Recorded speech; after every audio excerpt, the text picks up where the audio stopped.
Friends, నేను మీ CI Shivakumar. ఈరోజు one of the most requested టాపిక్తో మీ ముందుకు వచ్చానండి. అదేంటంటే how to start a new business and basic understanding of business registrations. అంటే కొత్తగా బిజినెస్ స్టార్ట్ చేయడం ఎలా, వాటికి కావాల్సిన బేసిక్ రిజిస్ట్రేషన్స్ ఏంటి. ఓకే, ఇది చాలా మంది క్లయింట్స్ నాకు వచ్చి అడుగుతారండి, కొత్తగా బిజినెస్ స్టార్ట్ చేసే వాళ్ళు. సో నేను ఆ పాయింట్ ఆఫ్ వ్యూలో ఈ వీడియో నేను రెడీ చేశాను. ఓకే, సో మన అండర్స్టాండింగ్ కోసం నేను వీడియోని మొత్తం 4 పార్ట్స్గా డివైడ్ చేశానండి. ఓకే, ఫస్ట్ పార్ట్ వచ్చేసి బిజినెస్ స్టేటస్, అంటే టైప్ ఆఫ్ బిజినెస్ స్టేటస్, అంటే మనం ఇండియాలో బిజినెస్ చేయడానికి ఏమేమి అవకాశాలు ఉన్నాయి వాటి గురించి తెలుసుకుందాం. సెకండ్ వన్ ఏంటంటే advantages and disadvantages and the difference. ఓకేనా, అంటే వాటిలో ఉన్న డిఫరెన్స్ ఏంటి అనేది. ఓకే, థర్డ్ వన్ వచ్చేసి మనం వీటిలో ఏది ఎంచుకోవాలి. ఓకే, ఫోర్త్ వన్ వచ్చేసి అదర్ సపోర్ట్ రిజిస్ట్రేషన్స్, అంటే ఇవి ప్రైమరీ రిజిస్ట్రేషన్ కాకుండా మనకు సపోర్ట్ రిజిస్ట్రేషన్స్ ఏంటి. ఇక్కడ నేను బిజినెస్ స్టేటస్ అని అంటే పార్ట్నర్షిప్, ప్రొప్రైటర్షిప్, ఎల్ఎల్పి అండి, అట్లాంటివి నేను చెప్పబోతున్నాను, కంపెనీ కూడా ఇంక్లూడెడ్. సో మనం ఫస్ట్ పార్ట్కి వచ్చేద్దామండి. అదేంటంటే type of business status. Okay, ఈ 5 స్టేటస్ అంటే మీరు బిజినెస్ చేయాలంటే ఈ 5లో ఏదైనా ఎంచుకోవచ్చు.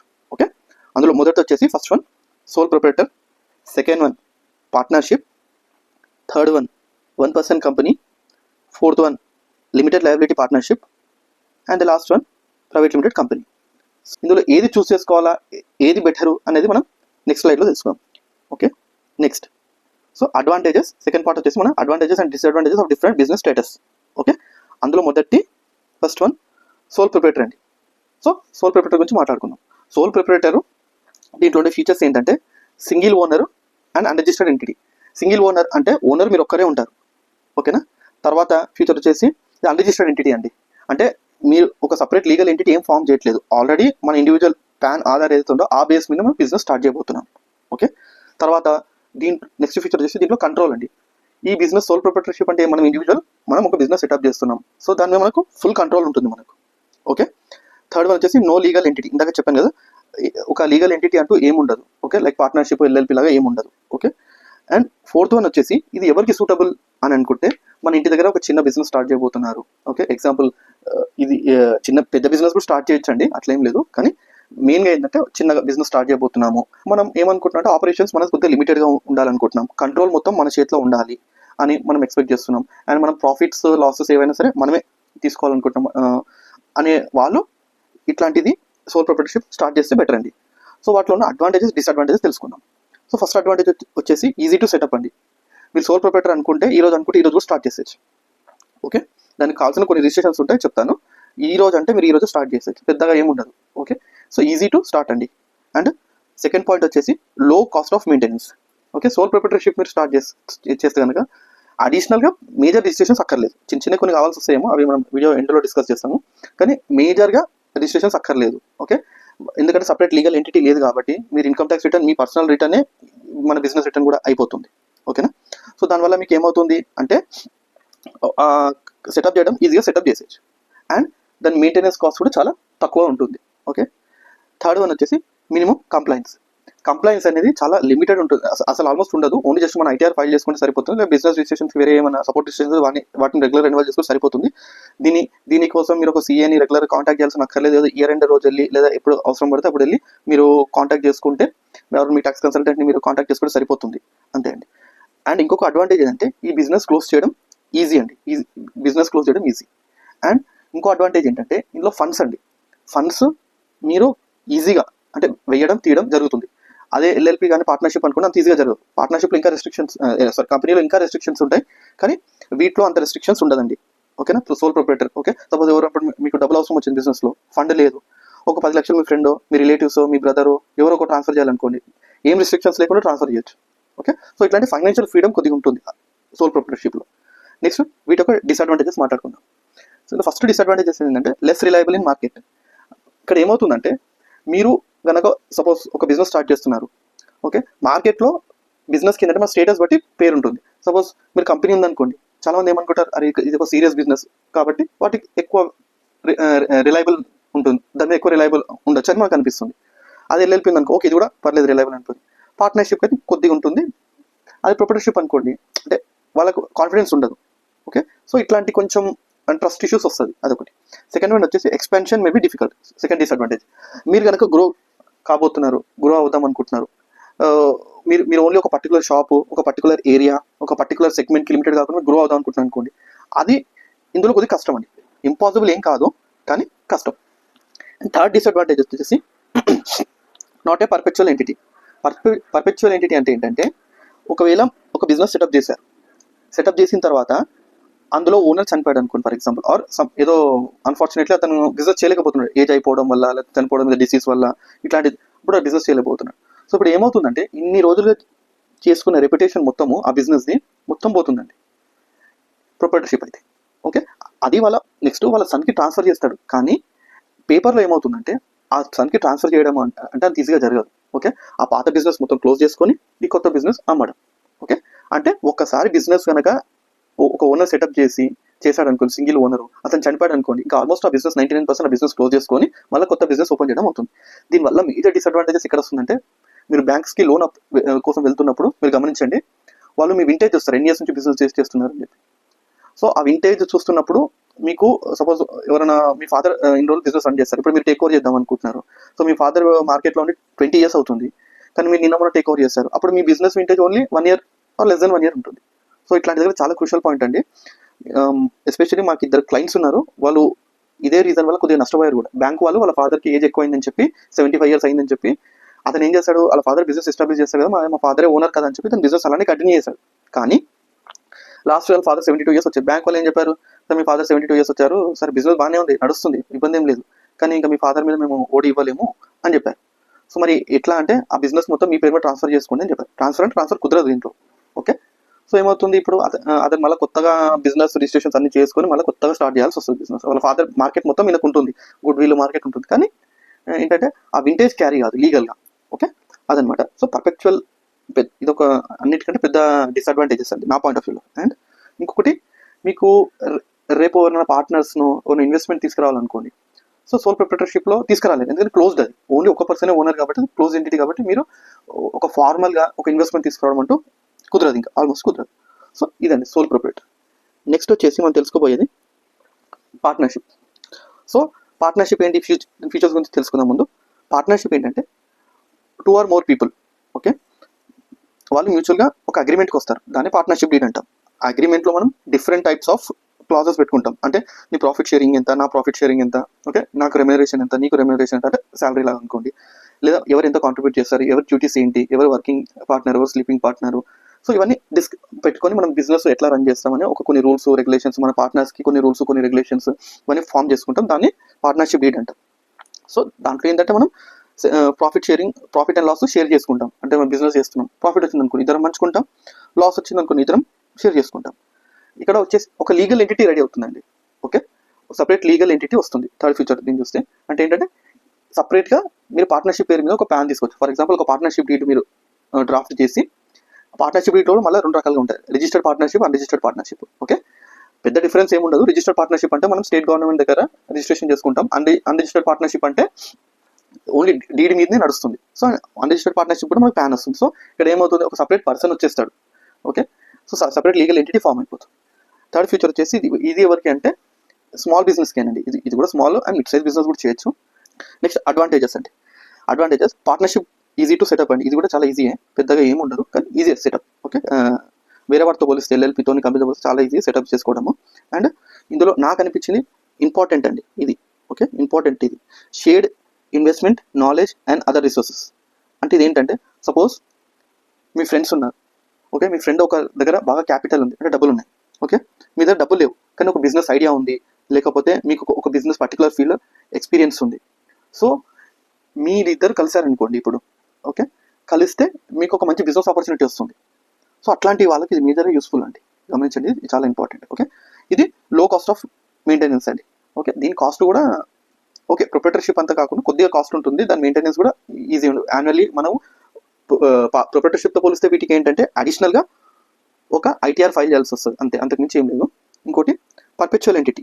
అంటే సపోజ్ ఈ బిజినెస్ ఓనర్స్ రేపు ఇద్దరు చనిపోయినా, ఓకే, సపోజ్ ఎవరొకరు చనిపోయారు, ఎవరొకరు రాలేకపోతారు, ఇంకొకరు జాయిన్ అవుతారు, బిజినెస్ కంటిన్యూ అవుతుంది. ఇందాక ప్రొప్రైటర్షిప్లో బిజినెస్ క్లోజ్ చేసుకొని మళ్ళీ దాన్ని అక్కడనే ఆపేయడం అట్లా జరగదండి.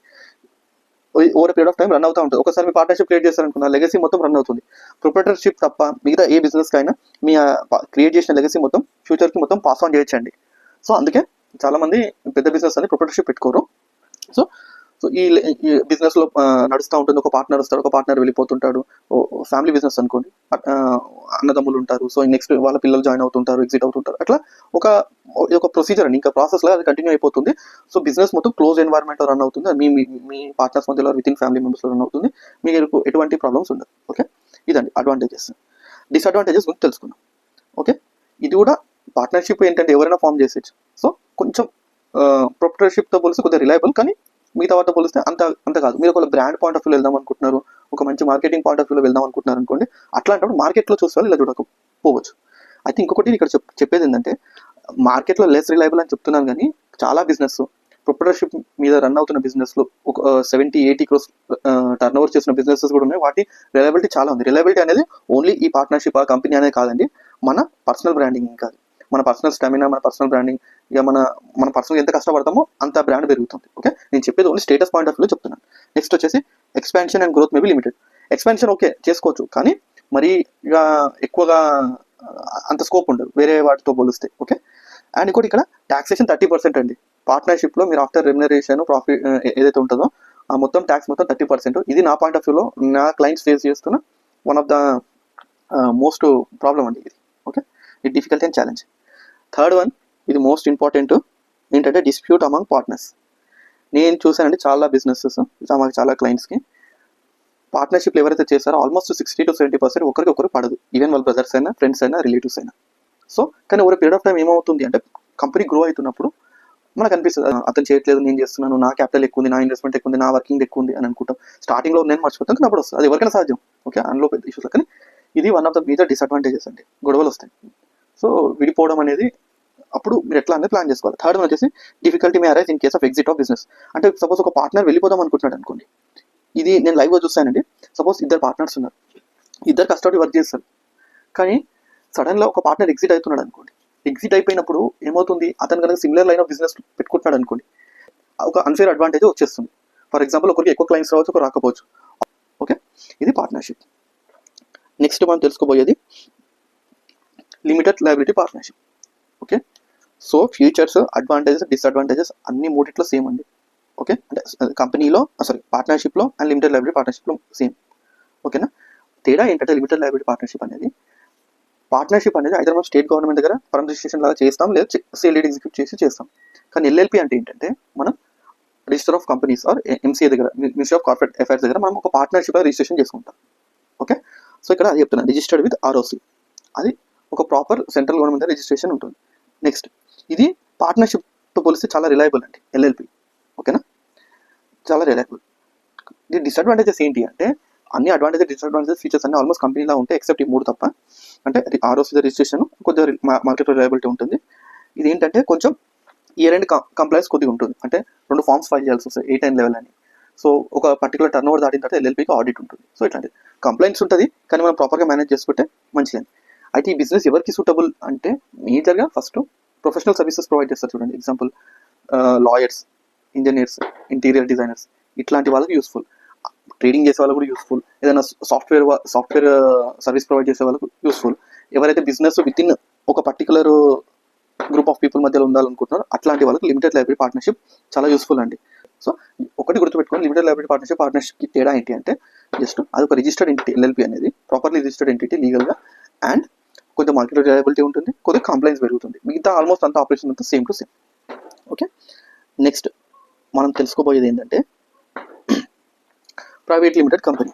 ఓకే, ప్రైవేట్ లిమిటెడ్ కంపెనీ ఇది కొంత బ్రాడర్ కాన్సెప్ట్ అండి. కానీ ఏవైతే ఇంపార్టెంట్, మీరు బిజినెస్ స్టార్ట్ చేద్దాం అనుకుంటే ఏవైతే బేసిక్ క్లారిటీ మీకు కావాలో అంతవరకు మాత్రమే నేను చెప్తున్నాను. ఓకేనా, సో ఫస్ట్ మనం ప్రైవేట్ లిమిటెడ్ కంపెనీ ఫీచర్స్ గురించి తెలుసుకుందాం. ఫీచర్స్ ఏంటంటే, register with ministry of corporate affairs. అంటే ప్రైవేట్ లిమిటెడ్ కంపెనీ కొంచెం బేసిక్స్ చెప్పాలంటే, ప్రైవేట్ లిమిటెడ్ కంపెనీ స్టార్ట్ చేయాలంటే మినిమం 2 పర్సన్స్ కావాలి. వాళ్ళిద్దరు డైరెక్టర్ లాగా ప్లస్ షేర్ హోల్డర్స్ లాగా యాక్ట్ చేస్తారు. సో వాటితో మనం కంపెనీ ఇన్కార్పొరేట్ చేసుకోవచ్చు, అంటే ఒక ఎంటిటీని రిజిస్ట్రేషన్ చేసుకోవచ్చు. అది మినిస్ట్రీ ఆఫ్ కార్పొరేట్ అఫైర్స్ దగ్గర ఉంటుంది. కంట్రోల్ మొత్తం బోర్డ్ ఆఫ్ డైరెక్టర్స్ దగ్గర ఉంటుందండి. ఓకే, బోర్డ్ ఆఫ్ డైరెక్టర్స్ అంటే ఎవరైతే ఇనిషియల్గా 99% ఎవరైతే కంపెనీ స్టార్ట్ చేస్తారో వాళ్ళే ఉంటారు, వాళ్ళే షేర్ హోల్డర్స్ ఉంటారు, వాళ్ళే డైరెక్టర్స్ కూడా ఉంటారు. సో ఆ కంట్రోల్ మొత్తం ఆ బోర్డ్ ఆఫ్ డైరెక్టర్స్ దగ్గర ఉంటుంది. కంపెనీ వాళ్ళు ఎలా నడపాలో అలా నడిపేస్తారు అంతే. So ownership is divided by shares. Okay, ఇందాక ప్రాఫిట్ షేరింగ్ రేషియో పార్ట్నర్షిప్ ఎలా అయితే మాట్లాడుకున్నామో ఇందులో కూడా ఓనర్షిప్ ఏదైనా ఉందనుకోండి అది షేర్స్ లాగా డివైడ్ చేస్తారు. తర్వాత ఇది ఎవరికి సూటబుల్ అంటే లార్జ్ బిజినెస్ ఆర్గనైజేషన్స్ అండి. లార్జ్ బిజినెస్ లాగా ప్లాన్ చేద్దాం అనుకుంటున్నారు అట్లాంటి వాళ్ళకు కొంచెం ఆపరేషన్స్ కొంచెం హెవీగా ఉంటుంది, అట్లాంటప్పుడు ఇది useful. Okay, next advantages and disadvantages. Advantages గురించి తెలుసుకుంటే ఫస్ట్ ఈ మార్కెట్లో మోర్ రిలయబుల్ అండి. ఓకే, నేను మళ్ళీ చెప్తున్నాను, రిలయబుల్ అంటే కంపెనీ అనే రిజిస్ట్రేషన్ ఉంది కాబట్టి బిజినెస్ని సీరియస్ తీసుకుంటారు అని ఇంటెన్షన్ తప్ప మిగతా ఏం కాదు. నేను ఇందాక చెప్పినట్టు చాలా మంది ప్రొప్రైటర్ పార్ట్నర్షిప్లో పెద్ద పెద్ద బిజినెస్ టర్న్ ఓవర్ చేస్తున్నారు. ఇంకోటి చాలా కంపెనీస్ పెద్ద పెద్ద కంపెనీస్ అని పేరు పెట్టుకుంటారు, పెద్ద ఇది హడావిడి ఉంటుంది కానీ పెద్ద వెబ్సైట్ ఉంటుంది, చూస్తే ఆడ ఏముండదు, ఆపరేషన్స్ ఉంటే ఏముండదు. సో అది నేను చెప్తున్నాను. కాకపోతే ఏంటంటే కొంచెం బయటి వాళ్ళు తొందరగా నమ్మడానికి ఫస్ట్ టైంలో మార్కెట్లో వచ్చేవాళ్ళు అట్లాంటి వాళ్ళకి ఇది కొంచెం ఇది. ఓకే, నెక్స్ట్ ఇంకొకటి, సపోజ్ మీరు టెండర్స్కి వెళ్తున్నారు అనుకోండి. టెండర్స్కి వెళ్తున్నప్పుడు ఏమవుతుందంటే చాలా టెండర్స్లో ఏదైతే బిజినెస్ ఉందో ఆ బిజినెస్ కనీసం కంపెనీ అయి ఉండాలి, లేదా ఎల్ఎల్పి అయి ఉండాలి, పార్ట్నర్షిప్ ఉండాలి, మేము ప్రొప్రైటర్షిప్ అయితే ఇవ్వము అని అట్లా కొన్ని క్లాజెస్ పెట్టుకుంటారు ఏది ఆ టెండర్ పాలసీ ఫ్రేమ్ చేసేటప్పుడు. సో అట్లాంటప్పుడు కూడా మనం చూసుకోవాలి. So raising capital could be easy.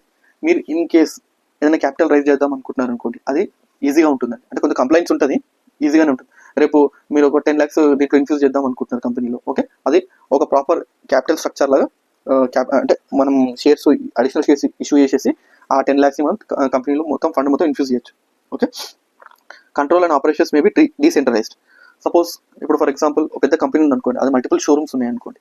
Okay, across the India, suppose across Telangana అనుకోండి, మల్టిపుల్ ఇవి ఉంటే ఇప్పుడు ఏమవుతుంది ఆపరేషన్స్ అదే పార్ట్నర్షిప్ ప్రొప్రైటర్షిప్ అయితే ఓన్లీ వాళ్ళే కంప్లైంట్స్ ఎక్కడ main 90% of the cases partnership ప్రొప్రైటర్షిప్లో ఓనరే చూసుకోవాల్సి వస్తుంది. అతనే జిఎస్టీ రిజిస్ట్రేషన్ అనుకోండి, అతనికి ఓటీపీస్ వెళ్తాయి, అతనే సైన్ చేయాలి. ఓకే, పార్ట్నర్షిప్లో కూడా మోస్ట్లీ అదే ఉంటుంది. కానీ కంపెనీలో ఏంటంటే మీరు పవర్స్ మొత్తం డీసెంట్రలైజ్ చేయొచ్చు, సెంట్రలైజ్ చేయొచ్చు. అంటే ఎగ్జాంపుల్ మన కంపెనీలో సపోజ్ ఓనర్స్ ఒకరు ఉండొచ్చు, బోర్డ్ ఆఫ్ డైరెక్టర్స్ ఒకరు ఉండొచ్చు, ఇబ్బంది లేదు. సపోజ్ నేను మా బ్రదర్ కలిసి కంపెనీ పెట్టాను అనుకోండి, నాకు కంపెనీ నేను ఓన్లీ ఇన్వెస్టర్, నా కంపెనీ ఆపరేషన్స్తో నాకు సంబంధం లేదు. సో మనం ఏం చేయొచ్చు, ఒక బోర్డు ఫామ్ అవుతుంది. ఆ బోర్డులో ఎవరైనా ఉండొచ్చు, వాళ్ళు షేర్ హోల్డర్స్ ఉండొచ్చు, ఉండకపోవచ్చు, కానీ వాళ్ళు కంపెనీ డైరెక్టర్స్ ఉంటారు, వాళ్ళ కంపెనీ మొత్తం నడిపిస్తారు. సో వాళ్ళు ఏం చేస్తారు, ఈ పవర్స్ని మొత్తం ఒక్కొక్క పవర్ అంటే సపోజ్ ఫైనాన్స్ ఆపరేషన్ మొత్తం సిఎఫ్ఓ చూసుకోమని చెప్పి, లేకపోతే మిగతా ఏవైనా ఆపరేషన్స్ సిఇఓ, సో ఇట్లా డిఫరెంట్ మేనేజర్ ఇవన్నీ పేర్లు పెట్టి ఒక్కొక్క ఆపరేషన్స్ ఒక్కొక్కరికి డెసిగ్నేట్ చేసేస్తారు, అది వాళ్ళు చూసుకుంటారు. సో కంప్లైంట్స్ అల్టిమేట్గా ఓనర్ మీద పడదు, వాళ్ళు చూసుకుంటారు అన్నమాట. ఓకే, ఆపరేషన్స్ కానీ కంట్రోల్ కానీ. అండ్ లాస్ట్ వన్ వచ్చేసి ownership is between private group of share holders. అంటే ఇక్కడ ఓనర్షిప్ ఏంటంటే లిమిటెడ్ కంపెనీ అయితే కనుక ఇక్కడ ఓనర్షిప్ గురించి మీరు తెలుసుకోవాల్సిందంటే, మీరు సపోజ్ మీ ఫ్యామిలీలో స్టార్ట్ చేద్దాం అనుకుంటున్నారు బిజినెస్. ఓకే, మీ ఫ్యామిలీ ఫ్రెండ్స్ రిలేటివ్స్లో చేద్దాం అనుకుంటున్నారు అనుకోండి, ఈ బిజినెస్ ఇంకా మీ మధ్యలో ఉంటుంది. సపోజ్ ఆ బిజినెస్ షేర్స్ బయట వాళ్ళు వచ్చి కొనాలనుకోండి, అంత ఈజీగా కొనలేరు, రూల్స్ ఉంటాయి. ఓకే, డైరెక్ట్గా బయట వాళ్ళకి అమ్మలేరు. ఫస్ట్ షేర్స్ మీరు షేర్స్ సేల్ చేయాలనుకుంటారు, ఫస్ట్ ఇనిషియల్లీ ఇంటర్నల్ వాళ్ళకి ఆఫర్ చేసి తర్వాత ఎక్స్టర్నల్ వాళ్ళకి ఇవ్వాలి, అంటే కంపెనీతో సంబంధం లేని వాళ్ళకి ఇవ్వాలి. సో ఇట్లా ఏమవుతుంటే ఓనర్షిప్ అనేది కొంచెం డైల్యూట్ అయినప్పటికీ అల్టిమేట్గా ఆ గ్రూప్ ఆఫ్ పర్సన్స్తోనే ఓనర్షిప్ ఉండిపోతుంది. ఇది అడ్వాంటేజ్. డిసడ్వాంటేజెస్ అండి, registration of company is difficult to other entities. Okay, అంటే యాక్చువల్లీ ఏమవుతుంది, కంపెనీ రిజిస్ట్రేషన్ ఇప్పుడు అంటే ఈజీ అయింది, ఒకప్పుడు పెద్దగా ఉండే. ఆయన కూడా కంపెనీ రిజిస్ట్రేషన్ చేయాలంటే డిన్ ఉండాలి, డిఎస్సి ఉండాలి, మళ్ళీ కొన్ని డాక్యుమెంటేషన్ ఉంటుంది. సో ఇదంతా కొంచెం ప్రొసీజర్ పెద్దదే. ఓకే, ఇప్పుడు కొద్దిగా ఈజీ అయింది, కానీ అయినా కూడా ప్రొసీజర్ మాత్రం అదే ఉంది. సో కొద్దిగా రిజిస్ట్రేషన్ అనేది పెద్ద ప్రాసెస్ అండి, ఇది ఒకటి. నెక్స్ట్ నాకు అనిపించేది ఏంటంటే అన్నిటికంటే టఫ్ స్ట్రిక్ట్ కంప్లైంట్స్ అండి. కంప్లైంట్స్ ఏదైతే ఉంటుందో అది మనం చాలా స్ట్రిక్ట్గా ఫాలో కావాల్సి ఉంటుంది. ఇప్పుడు ఫర్ ఎగ్జాంపుల్ కంపెనీలో ఫండ్స్ ఉన్నాయి అనుకోండి. ఓకే, ఫండ్స్ మీరు ఇష్టం వచ్చినట్టు చేయలేరు. ఓకే, మీరు ఫండ్స్ ఇన్ఫ్యూజ్ చేద్దాం అనుకుంటున్నారు అనుకోండి. ఓకే, మీకు ఇష్టం వచ్చినట్టు ఇన్ఫ్యూజ్ చేయలేరు, కొన్ని రూల్స్ ఉంటాయి. డైరెక్టర్ షేర్ హోల్డర్ మాత్రం ఇన్ఫ్యూజ్ చేయాలి, మళ్ళీ వాళ్ళకి కొన్ని రూల్స్ ఉన్నాయి. వాళ్ళకి ఏంటంటే మళ్ళీ వాళ్ళు ఎక్కడనో బారో చేసి తీయకూడదు. సో ఇట్లా చాలా రూల్స్ అండ్ రెగ్యులేషన్స్ ఉంటాయి ఫండ్స్ ఇన్ఫ్యూజ్ చేయడానికి. మళ్ళీ ఇలా ఆడిటర్ అపాయింట్మెంట్ చేయాలి, యాన్యువల్ రిటర్న్స్ ఏవర్సీ ఫర్ MGT7 ఫైల్ చేయాలి, మళ్ళీ DPT ఇంకో రిటర్న్స్. సో ఇట్లా ఆడిటర్ చేంజ్ అయినప్పుడు ఆడిటర్ అపాయింట్మెంట్ చేయాలి. సో ఇట్లా డిఫరెంట్ ఇవి ఉంటాయి. మళ్ళీ ఫర్ ఎగ్జాంపుల్ లోన్ తీసుకుంటే ఛార్జ్ ఫైల్ చేయాలి. సో ఇట్లా డిఫరెంట్ కంప్లైంట్స్ ఉంటుంది. దీనికి ఏంటంటే మీరు అలర్ట్గా ఉండాలా. ఓకే, మీరు రెగ్యులర్ సీఏతో కాంటాక్ట్లో ఉండాలి వాటి డ్యూ డేట్స్కి సంబంధించి. సో ఇదండి. సో కంప్లైంట్స్ అనేది చాలా స్ట్రిక్ట్గా ఉంటుంది. ఇంకా వచ్చేసి క్లోజింగ్ కంపెనీ ఇదే difficult and expensive. Company close చేయడం అంటే అంత ఈజీ కాదండి. ఓకే, ఇప్పుడైతే ఏదో కొత్తగా SKT to సమ్ ఫామ్ వచ్చింది. ఇది కంపెనీ క్లోజింగ్ అనేది పెద్ద ప్రొసీజర్ అండి. ఓకే, ఇంకొకటి చాలా మంది ఏం చేస్తారంటే వాళ్ళు కంపెనీస్ ఏదో స్టార్ట్ చేస్తారు, బాగా ఉత్సాహంగా స్టార్ట్ చేస్తారు, బాగానే ఉంటుంది, కానీ క్లోజ్ చేసేటప్పుడు ప్రాపర్గా క్లోజ్ చేసుకోవాలి. దానికి వాళ్ళకు ఇట్లా క్లోజ్ చేయకపోవడం, నెగ్లెక్ట్ చేయడం వల్ల చాలా కాస్ట్ ఇన్వాల్వ్ అవుతారు. సో ఫర్ ఎగ్జాంపుల్ నాకు వచ్చిన ఒక 2 లైవ్ కేసెస్ చెప్తాను. ఒకరు ఫ్రెండ్స్ కలిసి కంపెనీ స్టార్ట్ చేశారు, ఇన్కార్పొరేట్ చేశారు. 1 year బిజినెస్ నడుస్తుంది అనుకుంటే ఏదో 2 years అట్లా గడిపేశారు. 2 years తర్వాత వాళ్ళకి అర్థమైంది ఈ బిజినెస్ మనకు రన్ కాదు. సరే అని చెప్పి వాళ్ళకి ఇప్పటి వరకు ఒక ₹1,00,000 వరకు కాస్టింగ్ కరెంట్ సరే అని చెప్పి ఇంకా దాన్ని పట్టించుకోవడం వదిలేస్తే ఒక సడన్గా ఎవరు సజెస్ట్ చేస్తారంటే అట్లా ఓపెన్ పెట్టుకుంటే మీకు రేపు ఫ్యూచర్లో ఇంకో కంపెనీ ఇబ్బంది అవుతుంది, మీరు డైరెక్టర్లా డిస్క్వాలిఫై అయిపోతారు, రిటర్న్స్ ఏం ఫైల్ చేయడం ప్రాబ్లం అవుతుందని చెప్తే నా దగ్గరకు వచ్చారు. వచ్చి చూస్తే మళ్ళీ ఎంత పే చేయాల్సి ఈ కంప్లైంట్స్ లేకపోవడం వల్ల మళ్ళీ పెనాల్టీ కానీ ఇంట్రెస్ట్ ఎంత పే చేయాల్సి అని చూస్తే అదొక 1,50,000 వచ్చింది. 4 to 5 years వరకు యాన్యువల్ రిటర్న్స్ పెండింగ్ ఇవన్నీ ఉన్నాయి. సో ఇట్లాంటి ఇష్యూస్ వస్తాయండి. ఈ ఇష్యూస్ కూడా కొంచెం మనం జాగ్రత్తగా చూసుకోవాల్సి వస్తుంది. ఓకే, నెక్స్ట్ వచ్చేసి 1% company. 1% company sole proprietorship and కంపెనీకి కాంబినేషన్లో ఉంటుందండి. ఓకే, కంట్రోల్ ఇవన్నీ సేమ్ యాజ్ సోల్ ప్రొప్రైటర్షిప్, కానీ ఇక్కడ ఓన్లీ మేజర్ 3 factors ఒక్కొక్క దాంట్లో ఒక్కొక్కటి చెప్తాను చూడండి. ఫీచర్ ఏంటంటే ఈ రిజిస్టర్డ్ విత్ ROC, ఇది కూడా ROC నుంచి రిజిస్ట్రేషన్ వస్తుంది. Okay, perpetual succession. ఇందాక నేను చెప్పాను ఒక ఇండివిజువల్ కనుక కంపెనీ స్టార్ట్ చేస్తే అతను క్లోజ్ చేయాల్సిందే, ఇంకా వేరే ఆప్షన్ లేదు. ఏదో ఇంకో ఇండివిజువల్ వచ్చి టేక్ ఓవర్ చేయలేదు. కానీ మన గవర్నమెంట్ ఆఫ్ ఇండియా ఒక మంచి ఇనిషియేటివ్ అండి. ఓన్లీ ప్రొప్రైటర్షిప్కి ఒకవేళ కనుక మీరు కనుక బిజినెస్ దాన్ని అట్లే లెగసీ కంటిన్యూ కావాలంటే కనుక మీ ఎవరైతే ఓనర్ ఉన్నారో ఆ ఓనర్ని చేంజ్ చేసుకోవచ్చు.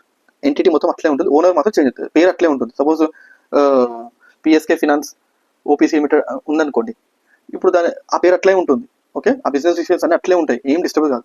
ఓనర్ సపోజ్ నేనున్నా, ఓకే, రేపు నాకు ఏదైనా అయిందనుకో నా ప్లేస్లో నా బ్రదర్ కానీ మా వైఫ్ కానీ రావచ్చు. సో ఇదండి, అంటే నామినీ ఒకరిని పెడతాం, దాని ద్వారా చేస్తాం. డిసడ్వాంటేజెస్ వచ్చేసి ఇది కూడా లిమిటెడ్ గ్రోత్ ఉంటుంది, లిమిటెడ్ బిజినెస్ ఉన్న వాళ్ళు చూసుకోవాలి. Okay, choosing appropriate business status for your startup. So మనం మొత్తంగా ఇప్పుడు ఏం చేస్తాము, ఒక 5 entities గురించి తెలుసుకున్నాం. Proprietorship, partnership, LLP, private limited company, OPC. So వీటిలో ఏది చూస్ చేసుకోవాలి? ఓకే, అంటే నేను బిజినెస్ స్టార్ట్ చేయబోతున్నాను, ఏది చూస్ చేసుకోవాలి అని అంటే నిజం చెప్పాలంటే అది మీ చేతిలో ఉంటుందండి. ఓకే, బిజినెస్ ఓనర్ చేతిలో ఉంటుంది. ఇన్ కేస్ మీకు కనుక అంత తీసుకోలేకపోతున్నాను అని అనుకుంటే కనుక మీరు ఒక CAని కన్సల్ట్ కావడం బెటర్. కానీ నేను కొన్ని పాయింట్స్ చెప్తాను. ఓకే, ఫస్ట్ నేను ఏం చెప్పానంటే మన బిజినెస్ టర్నోవర్ ఎంతనో చూసుకోవాలండి. టర్నోవర్ కానీ ఆపరేషన్స్ కానీ. సపోజ్ మనం ఒక పర్టికులర్ ఏరియాకి, ఒక పర్టికులర్ లొకాలిటీకి, ఒక పర్టికులర్ ప్రోడక్ట్స్కి అట్లాంటి వాళ్ళకి లిమిటెడ్ అయినాం అనుకోండి, మనం ప్రొప్రైటర్షిప్ మీద వెళ్ళడం బెస్ట్. ఫర్ ఎగ్జాంపుల్ మీరు ఒక రెస్టారెంట్ ఓపెన్ చేస్తున్నారు, మీ ఐడియా ఒకటే రెస్టారెంట్, ఇంకేం లేదు, ప్రొప్రైటర్షిప్కి వెళ్ళండి. ఓకే, సపోజ్ అదే రెస్టారెంట్ మీకు క్యాపిటల్ లేదు, ఓపెన్ చేద్దాం అనుకుంటున్నారు కానీ నాకు ఒక ఇన్వెస్ట్మెంట్ కావాలి, క్యాపిటల్ కావాలి అనుకున్నారు అనుకోండి, పార్ట్నర్షిప్కి వెళ్ళండి. ఓకే, ఇంకొకటి సపోజ్ మీరు కనుక ప్రొఫెషనల్ సర్వీసెస్ ఆ పాయింట్ ఆఫ్ వ్యూలో ఉంటున్నారు అనుకోండి, LLPకి వెళ్ళడం బెస్ట్. ఓకే, మ్యాండేటరీ కాదు కానీ LLP ఇంటీరియర్స్ వాళ్ళు ఇంజనీర్స్ వీళ్ళకి ఏంటంటే కొంచెం వేరే కంపెనీస్ దగ్గర మీరు సపోజ్ మీరు B2B ఈ బిజినెస్ ఇస్తున్నారు అనుకోండి, అప్పుడు మీరు మీ పైన ఉన్న కంపెనీస్ని రీచ్ కావడానికి మీకు కొంచెం ఈజీగా ఉంటుంది. ఓకే, అండ్ ఇంకొకటి మీ కస్టమర్ బేస్ చూసుకోవాలి. సపోజ్ మీ కస్టమర్ బేస్ అందరు B2C అయినారు అనుకోండి, మీరు B2C అయితే వాడు ఏదైనా పట్టించుకోడు, వాడు మీ ఓనర్ వాడు, నేను అతనితో ఫోన్లో మాట్లాడతాను, అతనితో కాంటాక్ట్ అవుతాను అంతే. సో మీ B2C కస్టమర్స్ అనుకోండి అందరూ, సో మీకు ప్రొప్రైటర్షిప్ అయినా పార్ట్నర్షిప్ అయినా పెద్ద యూజ్ ఉండదు. సో చూసుకోండి మీకు అప్రోప్రియేట్ ఏది ఉంటుంది అది. కానీ మీకు మొత్తం కస్టమర్స్ అందరూ B2B అనుకున్నారు అనుకోండి. ఫర్ ఎగ్జాంపుల్ ఒక పెస్ట్ కంట్రోల్ కంపెనీ నా దగ్గర మొన్న రీసెంట్గా వచ్చింది. అయితే వాళ్ళు అడిగారు ఎట్లా చేసుకోవాలి అంటే, నేను అడిగాను మీకు మేజర్ బిజినెస్ ఎక్కడి నుంచి వస్తుంది అంటే, వాళ్ళంటే అన్నారు ఏంటంటే సార్ ఫ్యాక్టరీస్కి వెళ్తాము. సో వాళ్ళ క్లయింటల్ బేస్ చూస్తే మొత్తం బిజినెస్ టు బిజినెస్ పెద్ద కంపెనీ. సో వాళ్ళని నమ్మాలంటే LLP కానీ కంపెనీ రిజిస్ట్రేషన్ ఉంటేనే ఎవరైనా రిలయబుల్ ఉంటారు. ఓకే, అదొకటి మీరు జాగ్రత్తగా చూసుకోవాలి. అండ్ ఇంకొక కేసు చెప్తాను. కొన్ని సబ్సిడీస్ ఉంటాయి, గవర్నమెంట్ నుంచి వచ్చే సబ్సిడీస్. ఓకే, ఆ సబ్సిడీస్ ఓన్లీ కొన్ని కంపెనీకి కానీ LLPకి కానీ అట్లాంటి వాటిని స్పెసిఫై చేస్తారు. సో సపోజ్ మీరు ఎంటర్ అవుతున్న ఇండస్ట్రీ ఏంటి, దానికి గవర్నమెంట్ ఏం సబ్సిడీస్ ఇస్తుంది, ఇది మీరు చూసుకోవాలి. ఓకే, సపోజ్ నేను ప్రొప్రైటర్షిప్ అంటే సబ్సిడీ వస్తుందంటే తీసుకోండి, లేదా రాదనుకోండి, కంపెనీలో ఉంటేనే వస్తుంది అని అనుకోండి, కంపెనీకి వెళ్ళాలి. ఇప్పుడు మీరు కొన్ని ఇండస్ట్రియల్ ఏరియాలో చూస్తే అవన్నీ కంపెనీస్లో రిజిస్ట్రేషన్ అయి ఉంటుంది. సబ్సిడీస్ అనేది కంపెనీస్కే ఎక్కువగా వస్తుంది. మళ్ళీ ఇంకొకటి ఏంటంటే మనకు కావాల్సిన క్యాపిటల్ ఎంత. సపోజ్ మీ బిజినెస్ రన్ చేస్తున్నారు, మీ దానికి క్యాపిటల్ పెద్దగా అక్కర్లేదు అనుకోండి, ప్రొప్రైటర్షిప్లో వెళ్ళండి, పార్ట్నర్షిప్లో వెళ్ళండి. ఓకే, లేదు మన బిజినెస్ మొత్తం క్యాపిటల్తోనే ముడిపడి ఉందంటే ఖచ్చితంగా పార్ట్నర్షిప్ లేదా కంపెనీకి వెళ్ళాల్సిందే, లేదా LLPకి వెళ్ళాల్సిందే. అదొకటి. ఇంకోటి లాంగ్ టర్మ్ ఆబ్జెక్టివ్స్. మీ బిజినెస్ యొక్క లాంగ్ టర్మ్ ఆబ్జెక్టివ్స్ ఏంటి. సపోజ్ అప్పట్లో మన తాతలు, మన ఫాదర్స్, ఇందాక ఒక కేసు చెప్పాను చూడండి, ఫాదర్ ఒక బిజినెస్ స్టార్ట్ చేసి వెళ్ళిపోయాడు. అతను స్టార్ట్ చేసేసాడు, వెళ్ళిపోయి బిజినెస్ బాగానే రన్ అయింది. కానీ సడన్గా నా ఫాదర్ చనిపోయాడు అనుకోండి, ఇంకా లెగసీ పోతుంది, ఆల్మోస్ట్ పోతుంది, మొత్తం పోదు కానీ ఆ బిజినెస్ పాయింట్ ఆఫ్ వ్యూలో, ఆ రిజిస్ట్రేషన్స్ పాయింట్ ఆఫ్ వ్యూలో పోతుంది. సో మీ లాంగ్ టర్మ్ ఆబ్జెక్టివ్ కనుక మీరు లాంగ్ టర్మ్లో బిజినెస్ కంటిన్యూ చేద్దాం అనుకున్నారు అనుకోండి, అది మీ పిల్లలకు పాస్ అని చేద్దాం అనుకుంటున్నారు అనుకోండి, అప్పుడు మీరు పార్ట్నర్షిప్లో కంపెనీలో LLPకి వెళ్ళండి. ఓకే, అదొకటి. ఇంకొకటి అన్నిటికంటే మెయిన్ ఏంటంటే మీ గ్రోత్ అండ్ ఎక్స్పెన్షన్ చూసుకోవాలి. ఇందాక చెప్పిన ఒక రెస్టారెంట్ ఎగ్జాంపుల్ ప్లేస్లో ఓన్లీ ప్రొప్రైటర్షిప్కి పార్ట్నర్షిప్కి వెళ్ళమని చెప్పాను. కానీ అదే మీరు చైన్ ఆఫ్ రెస్టారెంట్స్ ఓపెన్ చేద్దాం అనుకుంటున్నారు అనుకోండి, అప్పుడు ఆలోచించాల్సి వస్తుంది ఎల్ఎల్పియా కంపెనీ అనేది. ఓకే, సో ఇవన్నీ ఫ్యాక్టర్స్ మనం దృష్టిలో పెట్టుకోవాలంటే మనకు ఏమేమి అవసరం ఉంటుందంటే మనకున్న కాస్ట్, ఓకే, మనకున్న మార్కెట్, మనకున్న కస్టమర్ బేస్, ఓకే, మన ఆబ్జెక్టివ్స్, ఓకే, మనం రేపు బిజినెస్ని ఎట్లా మనం పాస్ ఆన్ చేయబోతున్నాం అంటే మన పిల్లలకు కానీ లేకపోతే మన ఎవరికైనా సరే ఫ్యూచర్లో ఎట్లా సేల్ చేయబోతున్నాం, ఇవన్నీ దృష్టిలో పెట్టుకొని చేయాలి. నెక్స్ట్ వచ్చేసండి అదర్ రిజిస్ట్రేషన్స్. ఓకే, ఈ అదర్ రిజిస్ట్రేషన్స్ యాక్చువల్ చాలా ఇంపార్టెంట్ టాపిక్. దీన్ని మొత్తం ఒక వీడియోస్ చేయొచ్చు, కానీ ఇందులో మీకు షార్ట్ కట్లో కొన్ని చెప్పబోతున్నాను. మీరు కొత్త బిజినెస్ స్టార్ట్ చేస్తే ఇవన్నీ యూస్ఫుల్ అవుతుందని చెప్పి నేను ఆ పాయింట్ ఆఫ్ వ్యూలో కొంత కవర్ చేశాను. సో ఫస్ట్ అండి బ్యాంక్ అకౌంట్ అయితే అదర్ దెన్ ప్రొప్రైటర్ అందరూ ఖచ్చితంగా ఓపెన్ చేయాల్సిన డౌట్ లేదు. కానీ ప్రొప్రైటర్షిప్లో కొందరు కామన్గా మిస్టేక్ చేస్తారు, దానికోసం చెప్తున్నాను. ప్రొప్రైటర్షిప్ కనుక మీరు బిజినెస్ స్టార్ట్ చేస్తే, ఓకే, అంటే మీ టర్న్ ఓవర్ కొంచెం బాగానే ఉంటుంది, ట్రాన్సాక్షన్ చాలా ఉంటుంది, ఖచ్చితంగా మీరు కరెంట్ అకౌంట్ ఓపెన్ చేయాలండి. ఏదో మా పర్సనల్ అకౌంట్లో మేము బిజినెస్ రన్ చేస్తాం అంటే రన్ చేయొచ్చు, అలా ప్రాబ్లం లేదు, లీగల్ ఏం తప్పు కూడా లేదండి. కానీ సపరేట్గా అకౌంట్ మెయింటైన్ చేయడం మంచిది, కరెంట్ అకౌంట్. ఆ కరెంట్ అకౌంట్ కనుక మీకు రావాలంటే కనుక నేను కింద చెప్పిన రిజిస్ట్రేషన్స్లో ఏవో ఒక 2-3 రిజిస్ట్రేషన్స్ ఉంటాయి కనుక, అంటే ఎంఎస్ఎంఈ, జిఎస్టీ, ట్రేడ్ లైసెన్స్ ఇవేవో ఉంటాయి కనుక వాటికి సంబంధించి రిజిస్ట్రేషన్స్ ఇస్తే బ్యాంక్ వాడు కరెంట్ అకౌంట్ ఓపెన్ చేసి ఇస్తాడు కొందరు. నెక్స్ట్ ఎంఎస్ఎంఈ ఉద్యమ రిజిస్ట్రేషన్స్. సో బిజినెస్ స్టార్ట్ చేస్తే ఫస్ట్ ఉండాల్సింది బ్యాంక్ అకౌంట్, నెక్స్ట్ ఉండాల్సింది బ్యాంక్ అకౌంట్ రావాలంటే కనుక ఎంఎస్ఎంఈ రిజిస్ట్రేషన్ ఉండాలండి. ఇది medium small and micro enterprises registration అండి. సెంట్రల్ గవర్నమెంట్ రిజిస్ట్రేషన్ ఉంటుంది. చాలా సింపుల్, ఇది 1 డేలో వచ్చేస్తుంది, 1 అవర్లో వచ్చేస్తుంది. టు బి ప్రిసైజ్గా ఉండాలంటే 1 అవర్లో వచ్చేస్తుంది రిజిస్ట్రేషన్. ఈ రిజిస్ట్రేషన్తోనే మీరు కనుక బిజినెస్ లోన్స్కి వెళ్తే కనుక దాని మీద డిస్కౌంట్ ఉంటుంది, మీకు అంటే రేట్ ఆఫ్ ఇంట్రెస్ట్ మీద డిస్కౌంట్ వస్తుంది. గవర్నమెంట్ అయితే కనుక ఎంఎస్ఎంఈ రిజిస్ట్రేషన్ ఒక బిజినెస్ రిజిస్ట్రేషన్ ద్వారా ట్రీట్ చేస్తుంది. ఓకే, మినిమం ఎంఎస్ఎంఈ రిజిస్ట్రేషన్ ఉండాలి. ఓకే, దీనికి ఓన్లీ ప్రొఫెషనల్ ఫీజ్ తప్ప ఇంకా అడిషనల్గా మీరు ఏం ఫీజు కట్టాల్సింది ఏమి ఉండదు, ఓన్లీ ప్రొఫెషనల్ ఫీజు ఉంటుంది. ఎంఎస్ఎంఈ రిజిస్ట్రేషన్ అందరికి వస్తుంది, ప్రొప్రైటర్షిప్, పార్ట్నర్షిప్, కంపెనీ ఏదైనా సరే వస్తుంది అందరికి. ఇది ఆధార్ అండ్ పాన్ బేస్ మీద వస్తుంది.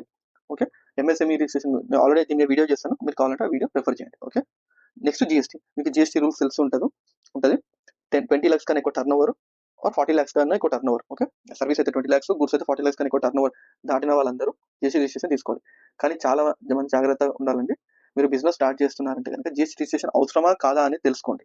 ఓకే, దీనికి మీరు పర్సనల్గా ట్యాక్స్ కన్సల్ట్ అయితే తీసుకోండి. ఎందుకంటే ఈ వీడియోలో చెప్పడానికి రాదు, జిఎస్టీ రిజిస్ట్రేషన్కి దీంట్లో చాలా పాయింట్స్ ఉంటాయి. ఓకే, అవి వీడియోలో చెప్పలేను, చాలా పాయింట్స్ ఉంటాయి. ఆ పాయింట్స్ అన్ని కన్సిడర్ చేసి మాత్రం రిజిస్ట్రేషన్కి వెళ్ళండి. నెక్స్ట్, ఓకే, ట్రేడ్ లైసెన్స్ నా పాయింట్ ఆఫ్ వ్యూలో చాలా ఇంపార్టెంట్ అండి. ఎస్పెషల్లీ మీరు కనుక మెయిన్ రోడ్ మీద బిజినెస్ చేస్తున్నారు, అందులో కూడా ఎస్పెషల్లీ కెమికల్స్, పెయింట్స్, క్లినిక్స్, లేదా ఫుడ్, ఇంకా ఇట్లాంటివి ఏదైనా సరే, స్పా, సెలూన్ అండ్ ఏదైనా హోటల్, ఇట్లాంటి వాళ్ళు ఎస్పెషల్లీ అంటే అందరూ తీసుకోవాలి. ఇట్లాంటి వాళ్ళకి ఇంపార్టెంట్ అండి. యాక్చువల్ ట్రేడ్ లైసెన్స్ అంటే ఏంటంటే మనం బిజినెస్ రన్ చేస్తున్నాం, ఇవన్నీ రిజిస్ట్రేషన్ పక్కన పెట్టండి, మనం బిజినెస్ రన్ చేస్తున్నప్పుడు మనం లోకల్ అథారిటీ అంటే జిహెచ్ఎంసీ, ఓకే, జిహెచ్ఎంసీకి మనం ఇన్ఫార్మ్ చేస్తున్నాం మేము ఈ బిజినెస్ రన్ చేస్తున్నాం అని చెప్పి. ఏ లొకేషన్ అంటే బిల్డింగ్ అడుగుతుంది. సో ఈ బిల్డింగ్, ఈ పర్టికులర్ లొకేషన్ మేము ఈ బిజినెస్ రన్ చేస్తున్నాం, మేము అందులో ఏ బిజినెస్ రన్ చేయబోతున్నాం చెప్తారు. అందులో స్పెసిఫిక్గా కూడా అడుగుతారు, మీరు ఏమైనా డేంజరస్ బిజినెస్ రన్ చేస్తున్నా అంటే కెమికల్స్, ఇట్లాంటివి ఏమైనా పెస్ట్ కంట్రోల్స్ ఇట్లాంటివి ఏమైనా ఉంటే కనుక అట్లాంటివి రన్ చేస్తున్నాం. సో ట్రేడ్ లైసెన్స్ నార్మల్గా అందరికి applicability, bank account, MSME, GST, trade licence ఇవన్నీ నార్మల్గా అందరికి అప్లికబిలిటీ. కానీ ఎస్పెషల్లీ ట్రేడ్ లైసెన్స్ మాత్రం మెయిన్ రోడ్ మీద ఉన్న వాళ్ళు మాత్రం ఖచ్చితంగా తీసుకోవాలి. అందులో కొంత కేటగిరీ ఆఫ్ పీపుల్ ఉంటే వాళ్ళు ఖచ్చితంగా తీసుకోవాలి. రీసెంట్గా ఒక ఇన్సిడెంట్ కూడా అయినట్టుంది, న్యూస్లో విన్నాను. ఎక్కడో జస్ట్ పొలిటికల్ అంటే ఎగ్జాక్ట్ డీటెయిల్ డిస్క్లోజ్ చేయను, పొలిటికల్ రీజన్ వల్ల ఒకది టీ స్టాలే క్లోజ్ చేయించారు. చిన్న టీ స్టాల్ ఆలోచించండి, ఒక వన్ ఆఫ్ ద డిస్ట్రిక్ట్ లో, okay, political influence trade licence లేదని చెప్పి టీ స్టాలే క్లోజ్ చేయించేస్తారు. నెక్స్ట్ వచ్చేసి లేబర్ లైసెన్స్ అండి. లేబర్ లైసెన్స్ అయితే మీకు తెలిసి ఉంటుంది, మన దగ్గర ఎంతమంది పనిచేస్తున్నారని చెప్పి మనము స్టేట్ గవర్నమెంట్కి రిపోర్ట్ చేయడము ఇది. తర్వాత వచ్చేసి ఇంకోటి, ఇక్కడ నుంచి కొంత స్పెసిఫిక్గా చెప్పబోతున్నాను. కొన్ని బిజినెస్ కి కొన్ని స్పెసిఫిక్ లైసెన్స్ ఉంటాయండి. ఓకే, సపోజ్ ఫర్ ఎగ్జాంపుల్ మీరు ఫుడ్ బిజినెస్ రన్ చేస్తున్నారు అనుకోండి, ఎఫ్ఎస్ఎస్ఏ లైసెన్స్ అంటారు, ఫుడ్ లైసెన్స్, ఓకే, ఆ రిజిస్ట్రేషన్ కావాలి. నెక్స్ట్ సపోజ్ మీరు మెడికల్ షాప్ రన్ చేస్తున్నారు అనుకోండి, మీకు డ్రగ్ లైసెన్స్ అట్లాంటివి ఉండాలి. మొన్న రీసెంట్గా పెస్ట్ కంట్రోల్ రిజిస్ట్రేషన్ కోసం వచ్చారు. సో పెస్ట్ కంట్రోల్ రిజిస్ట్రేషన్ కోసం వస్తే వాళ్ళు పార్ట్నర్షిప్ ఫామ్ స్టార్ట్ చేశారు. ఓకే, నేను కూడా కొంచెం దాని కూడా ఐడియా వచ్చింది. సో ఫస్ట్ ఏం చేయాలి అంటే వాళ్ళు ఫస్ట్ ఆ పార్ట్నర్స్ లో ఇద్దరిట్లో ఎవరో ఒకరు సమ్ ఏదో యూనివర్సిటీ నుంచి ఒక సర్టిఫికేట్ తెచ్చుకోవాలి. బీఎస్సీ అగ్రికల్చర్ సైన్స్ ఏదో ఉన్న వాళ్ళు అక్కడ ఏదో సమ్ కోర్స్ అండర్ గో అయ్యి ఎగ్జామ్ రాయాలంట. ఎగ్జామ్ క్వాలిఫై అయితే ఒక సర్టిఫికేట్ వస్తుంది. ఆ సర్టిఫికేట్ తోని మళ్ళీ లోకల్ జిహెచ్ఎంసీ ఆఫీస్ అంటే మున్సిపాలిటీ ఆఫీస్ లో పెస్ట్ కంట్రోల్ లైసెన్స్ మళ్ళీ అప్లై చేయాలి. సో అప్లై చేసి అప్పుడు పెస్ట్ కంట్రోల్ లైసెన్స్ వస్తుంది. సో అంటే అంటే ఇక్కడ అంటే ప్రొఫెషనల్ అనుకోండి, ఆ పెస్ట్ కంట్రోల్ ప్రొఫెషనల్ చదువుకొని డిగ్రీ తీసుకున్నాడు అతను మళ్ళీ ఇంకొక రిజిస్ట్రేషన్ చేసుకోవాలి. ఆ రిజిస్ట్రేషన్తో పాటు ఇంకా వేరే రిజిస్ట్రేషన్ తీసుకోవాలి. సో అంటే నేను చెప్పాలనుకుంటున్నా, మీ బిజినెస్ స్పెసిఫిక్ అయింది అనుకోండి, కొన్ని కేటగిరీ వల్ల కొన్ని స్పెసిఫిక్ రిజిస్ట్రేషన్స్ ఉన్నాయి. సపోజ్ మీరు వెయిట్స్ అండ్ మెజర్మెంట్ ఉంది అనుకోండి, ఆ రిజిస్ట్రేషన్ ఉంటుంది. ఓకే, నేను మొన్న ఇంకోటి కూడా తెలుసుకున్నాను. ఒక అతను పాలిక్లినిక్ నడుపుతున్నాడు, అంటే కంప్లీట్ డాక్టర్ కాదు, ఆల్మోస్ట్ డాక్టరే కంప్లీట్ కాదు. సో అతను నేను అడిగాను, మీకు అంటే వాళ్ళకి క్లినిక్ విజిట్ చేయాల్సి వచ్చింది, తెలిసిన అతను, మీకు ఎటువంటి రిజిస్ట్రేషన్ ఉండదా అని అడిగాను. సార్ నేను నాదేం డాక్టర్ కదా, నాకు ఏం రిజిస్ట్రేషన్ ఉండదు. లేదంటే ఒకసారి కనుక్కోండి, కనీసం ఏదో రిజిస్ట్రేషన్ లేకపోతే రేపు ఏదో పేషెంట్కి ఏమైంది అనుకోండి, పేషెంట్ ఏదైతే క్లోజ్ చేశాడు అనుకో, సపోజ్ ఏమైనా ఇష్యూ అయింది అనుకోండి, కంప్లైంట్ ఇచ్చాడు అనుకోండి, అతను డైరెక్ట్ జైల్లో వేసేస్తారు. సో రిజిస్ట్రేషన్ ఉండాలి. అప్పుడు నేను చెప్తే అతను ఎంక్వైరీ చేసుకుని ఏదో డిఎండిహెచ్ అనేది ఉన్న డిస్ట్రిక్ట్ మెడికల్ హెల్త్ ఆఫీసర్ ఏదో ఉంది, అక్కడ నుంచి ఒక సర్టిఫికేట్ తెచ్చుకున్నాడు. ఓకే సార్, మరి ఈ క్లినిక్ నడపడానికి ఈ సర్టిఫికేట్ ఉందని చెప్పి. సో ఇట్లాంటి సర్టిఫికేట్స్ అని చాలా ఇంపార్టెంట్ అండి. చాలా మంది తీసుకోరు, ఒకే ఒక రీజన్తో నా దగ్గరికి వస్తారు. ఎప్పుడు వస్తారు తెలుసా? వీళ్ళందరూ లోన్స్ అప్లై చేస్తున్నప్పుడు మాత్రం, సార్ మాకు labour licence, trade licence, MSM అన్ని అన్ని ఒకటే రోజులో అన్ని అయిపోవాలి, అన్ని కావాలంటే అట్లా కాదు. ఒక ప్లాన్ వేళ బిజినెస్ మీరు స్టార్ట్ చేయండి, అంతేగాని ఏదో ఉంది ఏదో చేస్తున్నాం అట్లా కాదు. ఇంకొకటి అండి, నేను చాలా మందిలో గమనించింది అంటే ఈ బిజినెస్ లైసెన్స్లని ఏవైతే అవసరమో ఖచ్చితంగా తీసుకోండి. ఓకే, రేపు ఏదైనా ఇష్యూ అయిందనుకోండి, మీ మీద పెద్ద పెద్ద కేసెస్ బుక్ అవుతాయి. ఇప్పుడు ఫర్ ఎగ్జాంపుల్ మీరు పెయింట్స్ అట్లా కెమికల్స్ రన్ చేస్తున్నారు, ట్రేడ్ లైసెన్స్ తీసుకోలేదు, సపోజ్ చిన్న ఫైర్ యాక్సిడెంట్ అయింది అనుకోండి, అప్పుడు ఏమైంది? పోలీసులు వచ్చి డైరెక్ట్ మీ కేసు బుక్ చేసేస్తారు. Okay, without permission business run చేస్తున్నారు, సో బిజినెస్ మొత్తం సీజ్ అయిపోతుంది, మీ లైఫ్ మొత్తం చేంజ్ అయిపోతుంది కూరగాయలు. సో అక్కడ మాత్రం మీరు జాగ్రత్త ఉండాలి. అదే కనుక మీరు కనుక ఒక రిజిస్ట్రేషన్ తీసుకొని ప్రాపర్గా రన్ చేస్తారు, ఫైర్ యాక్సిడెంట్ అయింది అనుకోండి, ఓకే రిస్క్ ఉంటుంది, కానీ ఇంత పెద్ద రిస్క్ ఉండదు. ఓకే, ఫేస్ చేస్తే ఇంత రిస్క్ ఉంటుంది, అదండి. అండ్ ఇట్లాంటి ఇంకొకటి నేను చెప్తున్నాను చూడండి, మీరు బిజినెస్ స్టార్ట్ చేసే పర్సన్స్ ఎవరైతే ఉంటారో, అంటే కొంచెం గ్రో అవుతాం అనుకున్న వాళ్ళందరూ ఖచ్చితంగా ఒక సిఏని, ఒక ట్యాక్స్ కన్సల్టెంట్ అయినా పర్లేదు, లేదు తెలిసిన వాళ్ళ బిజినెస్ రెగ్యులర్ కన్సల్టేషన్ తీసుకోవాలండి. డబ్బులు ఎట్లా రూట్ చేయాలి, డబ్బులు ఎట్లా వేయాలి, సరే ఈ రిజిస్ట్రేషన్ ఇట్లా ఉంది, జిఎస్టీ ఎట్లా చూసుకోవాలి, దాన్ని ఎట్లా ప్లానింగ్ చేసుకోవాలి, ఒక మంచి ఫైనాన్షియల్ ప్లానింగ్ ఉండాలండి. దానికంటూ మీకు ఒక కన్సల్టెంట్ ఉండాలి. సిఏనే అక్కర్లేదండి, మీ ట్యాక్స్ కన్సల్టెంట్ అని చెప్పాలి. కనీసం ఒక ఇయర్లీ వన్స్ అని ఒకసారి వెళ్ళి వాళ్ళ దగ్గర కౌన్సిలింగ్ తీసుకోండి. కౌన్సిలింగ్ ఇట్లా బిజినెస్ ఇట్లా డబ్బులు ఇట్లా వేద్దాం అనుకుంటా మీరు ఏమంటారు, ఎట్లా చేస్తే బెస్ట్, మనకు లోన్ పాయింట్ ఆఫ్ వ్యూ ఎట్లా బెస్ట్, రేపు మన బిజినెస్ పాస్ ఆన్ చేయాలంటే ఎట్లా బెస్ట్, ఇవన్నీ మీరు ప్రాపర్గా తెలుసుకొని చేయండి. ప్లీజ్ నా వీడియో మొత్తం లైక్, సబ్స్క్రైబ్ చేయండి, అండ్ వీలైనంత వరకు ఎవరికైనా రిక్వైర్మెంట్ షేర్ చేయండి. ఓకే, ఎనీ డౌట్స్ ఏదైనా ఉంటే కనుక నాకు కామెంట్లో చెప్పండి, నేను వీలైనంత వరకు రిప్లై ఇస్తాను. అంటే చిన్న డౌట్స్, మరీ పెద్దవి కావు. మొన్న రీసెంట్ ఒక చిన్న డౌట్ మీద వీడియోనే చేయమన్నా, అట్లా కాకుండా లిమిటెడ్ డౌట్స్ ఏదైనా ఉంటే పెట్టండి, నేను మీకు రెస్పాండ్ అవుతానండి. థ్యాంక్ యూ అండి, థ్యాంక్ యూ.